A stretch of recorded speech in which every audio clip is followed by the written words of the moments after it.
Good evening all. Right, let's hope that loud farting car don't go past tonight. Right, after looking at the video yesterday that I did on this thing, I thought to myself, do you know what? If I don't correct all this stuff, then I'm a crap modeller. So all it was a matter of sanding down. So I sanded that joint down, filled it in again, and then sanded it down again. These little strips, I'm going to see if I can get away with using like Tamiya tape and just line that down there. But failing that, I will get some plastic card, which I've got somewhere anyway. I know I've got some. And I'll just put 2 lines of plastic card down there and then a bead of card across there.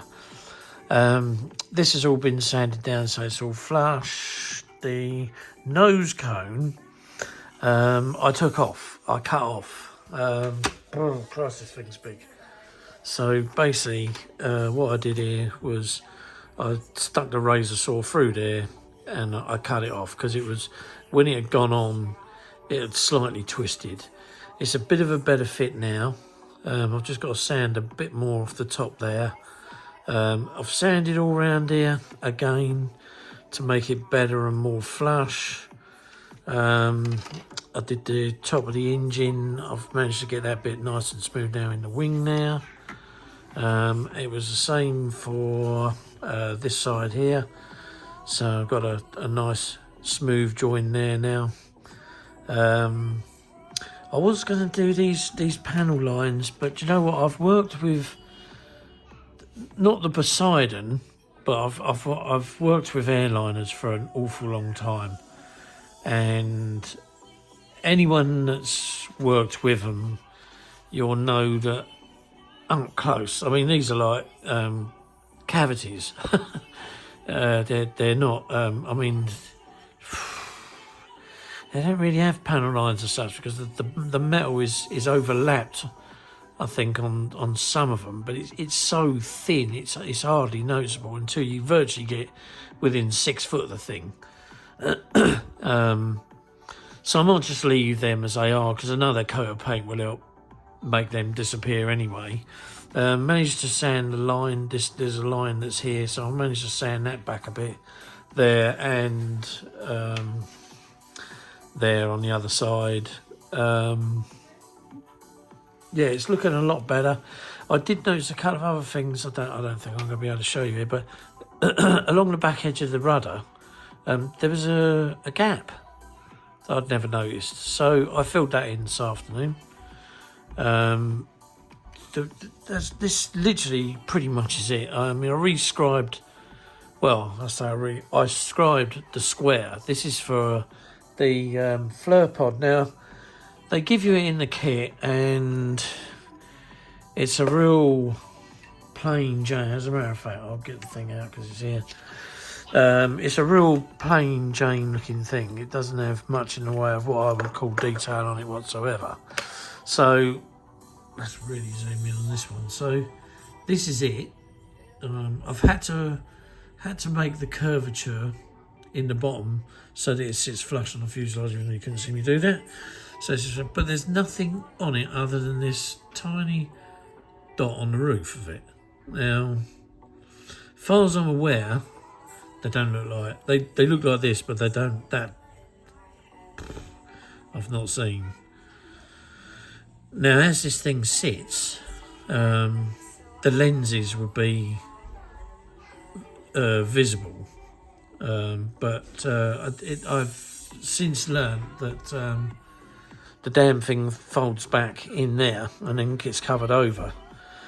I think, anyway, looking at some of the pictures I've seen, but they're not close enough because when these things are banking away from the photographic aircraft, they're not within, 10, 12 foot. They're quite some feet away.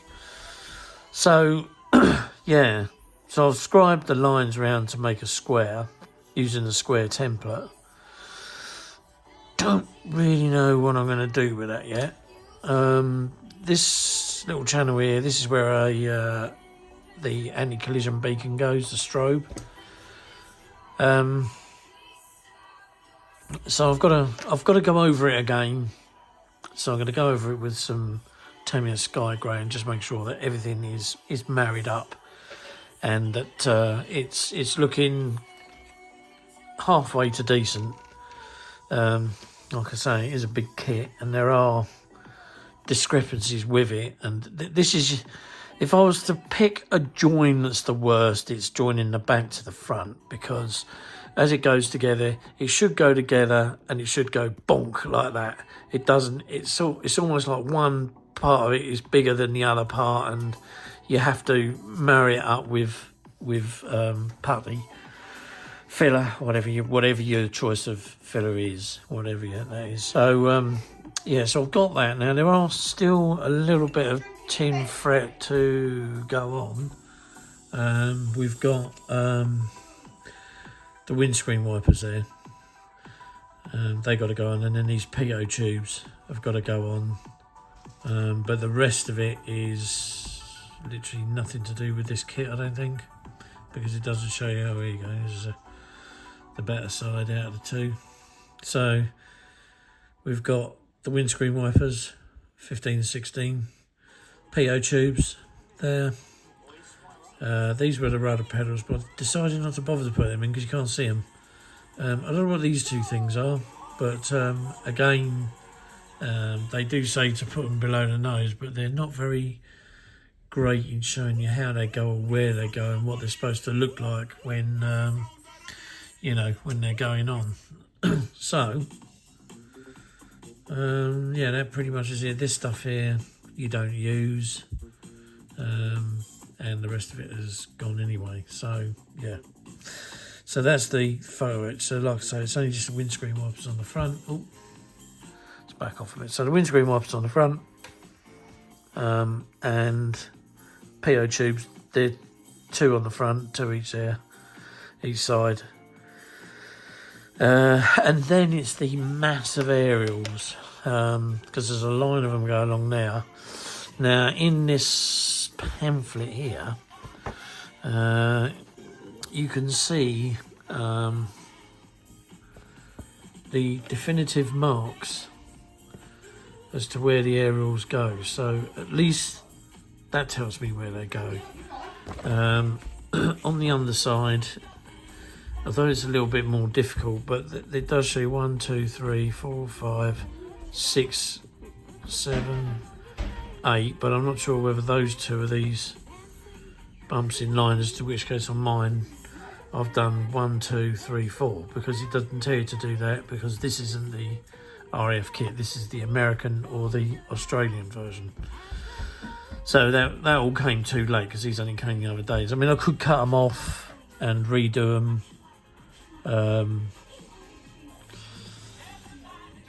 But I don't know.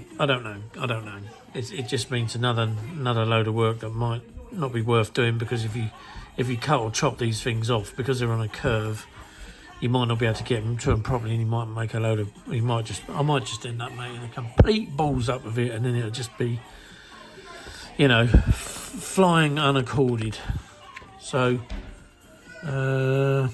yeah, so there we go. So, and then it just shows you here as to where they're spaced apart. It does tell you in the kit plans which ones are which, because obviously it has to. So you get, see, like this here. So it shows you what numbers are, and it shows you where they go. But if you can exactly pinpoint them where they're supposed to go on there, and don't forget this, they've missed out that giant, the what is it? I don't know what it is. It's that big aerofoil looking thing. It looks like a camera, but I don't even show you where's it going? Where's it going? Where's it going? Where's it going? This thing here, part 19, right? So you build that, and then you put it on in one of the places. Oh, there you go. Right. So look, it says you there. blind as a bat. Should have got the Specsavers, I did though. Right, so there's 19, so that goes there, and then you've got these aerials that are dotted around it.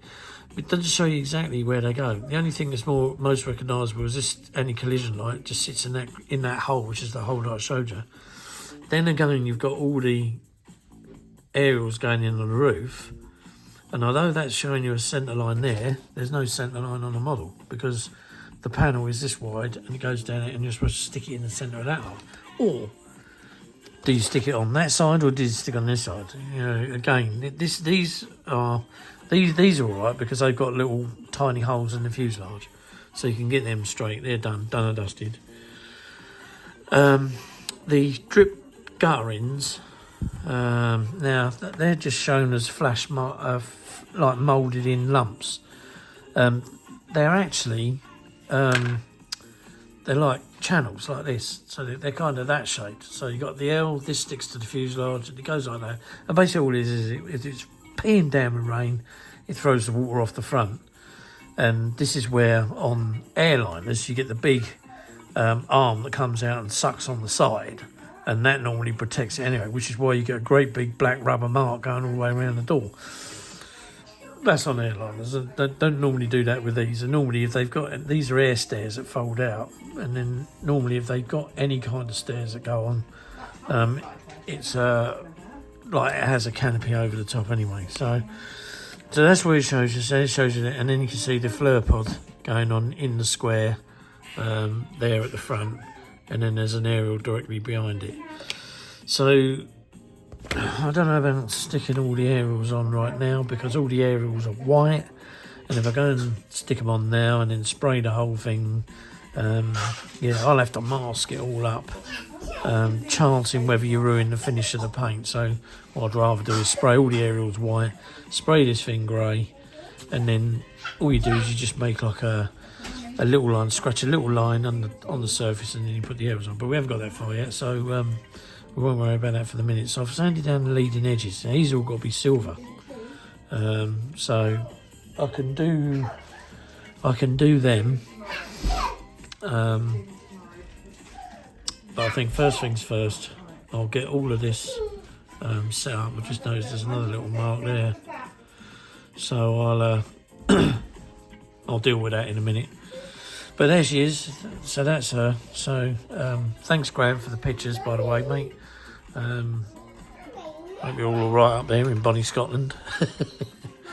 But yeah, no, this is it. This is where we've got so far. So I've decided to correct all the wrongs to rights. Sanded the leading edges.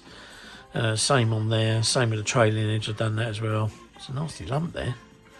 See, this is the thing. You don't see it. I can see it now because I've picked it out, but it's as smooth as a duck's. It's smooth as a bubba's ass, but it's just a lump there. Still, I'll get the block on it, give it a quick once over, and that should be good to go. So, with a bit of luck, it'll be back on the spraying tomorrow, and get her coated back into a nice barley grey again. So, there we go. As and from now, I'm going to say goodbye. Enjoy your evening. Don't get too drunk, and enjoy your weekend. See you later. Bye.